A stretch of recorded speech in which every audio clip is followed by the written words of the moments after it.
Hi friends, wisdom talk ఛానల్కు స్వాగతం.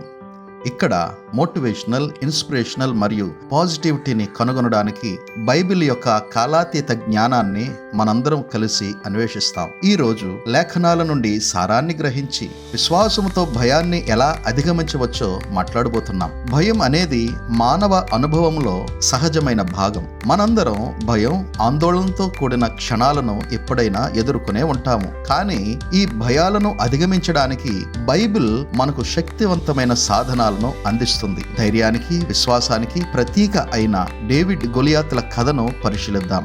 దావీదు చిన్న గొర్రెల కాపరి, కానీ దేవునిపై ఆయనకున్న విశ్వాసము అతని కంటే ఎంతో బలవంతుడైన గొలియాతును ఎదుర్కొనే ధైర్యం ఇచ్చింది. నమ్మకముతో ఎలాంటి భయాన్నైనా జయించగలమని గుర్తుంచుకోండి. వచ్చే సమయం వరకు దీవెనకరంగా మరియు ఆశాజనకంగా ఉండండి. May the peace of God be with you always.